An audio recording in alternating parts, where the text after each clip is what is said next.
A lot's changed since the Renault Zoe was first launched in 2013. There weren't many electric vehicles on sale.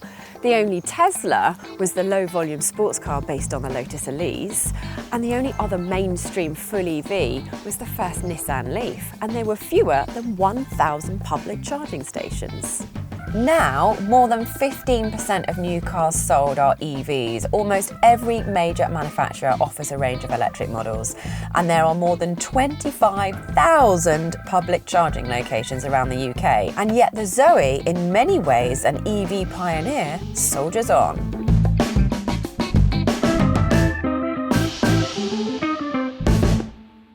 So as we're filming this, the Zoe is still available to buy, although it will most likely be replaced by an all-new small EV called the R5, which is a sort of reboot of the old Renault 5.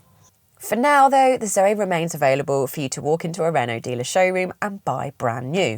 Though, strictly speaking, it won't be this GT Line Plus model you buy, as that's been replaced by the iconic trim level, although the main difference is a set of 17-inch alloy wheels instead of the 16s on this car. Of course, the Zoe you buy now is very different to the one you would have bought in 2013, despite it looking almost identical to the first ones off the production line. The Zoe back then had 90 horsepower and a teeny tiny battery of 22 kilowatt hour and had a range of about 100 miles.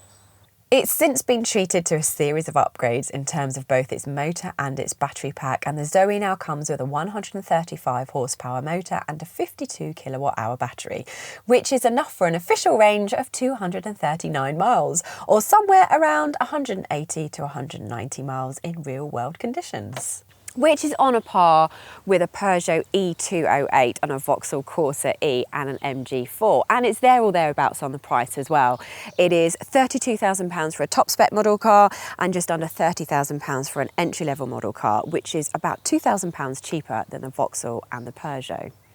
The MG4, though, is a bit more of an issue. It's significantly more spacious for both passengers and luggage, and yet you can pick one of those up for £27,000. And if you're still thinking of a car with an internal combustion engine, well, even a mid-spec Skoda Fabia is only just over £20,000. Another area where the Zoe was, until recently, behind is here. It wasn't until 2019 that it accepted a faster DC charge. It's 50 kilowatts, most of its rivals accept double that, and even then, that is an option. This means that you can get an 80% charge in just under an hour, while its key rivals will only take around half that if hooked up to a sufficiently rapid public charging point. Something else which is a little bit old school is the boot. Considering this car was designed as an EV, there is nowhere to put the charging cables. Even a bag that you velcro to the side of the boot would be a reasonably good enough solution, but instead we've just got this spaghetti of cables. At 338 litres, it's at least a good size and bigger than the 311 litres of room you'll find in a Peugeot E208. But the high-up boot lip is a little frustrating if you're hauling heavy stuff in and out. Hop in the rear seats and there is enough legroom and knee room, although if you've got somebody who is over 6 foot in the driver's seat, it might be slightly less. Headroom, however, well, if you're particularly tall, and I'm really not at 5'4½", you will find that it is a bit squishy. There's also not much room width-wise. If you regularly travel with adults or even 2 child seats back here, you're going to need a bigger car, maybe an MG4. Up front, it is relatively modern, much more so than early models. The driver's display is easy to read and understand. The 9-inch touchscreen infotainment system is responsive and logically laid out. It's just a shame that it doesn't get the fantastic Google operating system that the Megane E-Tech gets. At least Apple CarPlay or Android Auto is really easy to connect, and even though this slightly older car doesn't have wireless CarPlay integration, the latest iconic trim level does. There are no USB-C ports either, only the older style of USB socket. The fact that the climate control is operated with a mixture of buttons and dials is a plus. The stereo, however, you can only use the touch screen to operate it, or a fiddly little stalk here. But if you've had a Renault before, you'll probably be au fait with this. Also slightly annoying is the way that a lot of the fixtures and fittings in the cabin feel a little bit flimsy or lightweight. A Volkswagen Polo or even a Peugeot 208 feels much more substantial in terms of how it's put together and the quality of materials used. And I'm afraid we are not done with the niggles. Despite these seats looking smart and having plenty of forwards and backwards adjustment, even though I just went forwards when I said backwards and backwards when I went forwards. But anyway, the point is it goes forwards and backwards plenty enough, but it does not go up and down, which means that for some people it's going to be difficult to find a comfortable driving position. They also feel short on side support, and as we'll see shortly, there's a bit of an issue when you actually get out on the road. First up, some positives, and we will start with energy efficiency. Now, we're filming this car review in late spring, so it's pretty much ideal EV driving conditions. Even so, though, we are getting between 4 and 4.5 miles per kilowatt hour. The higher figure there would give you 234 miles from a full battery, which is impressively close to the official WLTP claimed range of 239 miles. That's going to be less on a long motorway journey or in colder weather, but overall, we're really impressed. Next positive, acceleration, which is common in all EVs really because the torque is available instantly, so it feels really chirpy.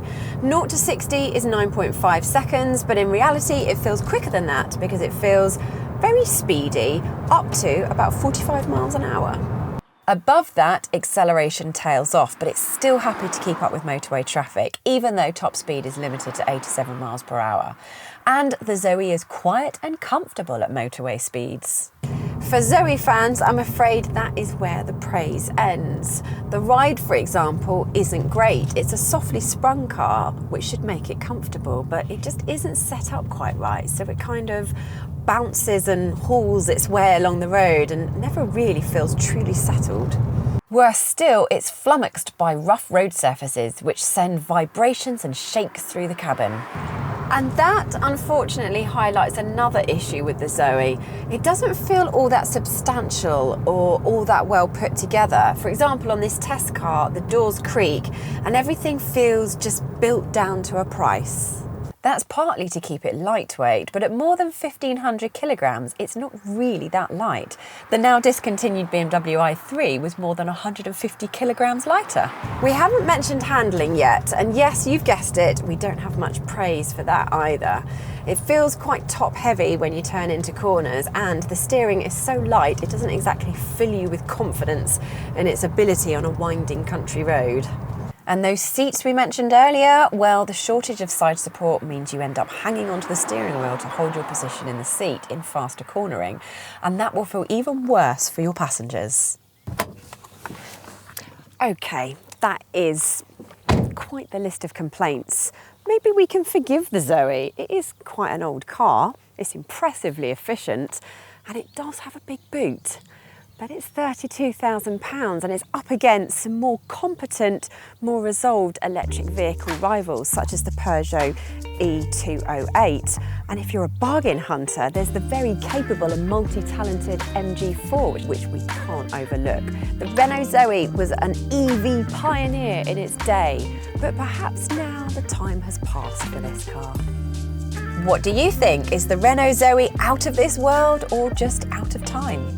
Let us know in the comments below or take a look at our video review of the excellent and great value MG4. And if you're considering buying a Renault Zoe and MG4 or indeed any car at all, head to cargurus.co.uk to find loads of great deals for sale from top rated dealers. And with our super clever pricing technology, we'll even tell you whether it's a good deal or not.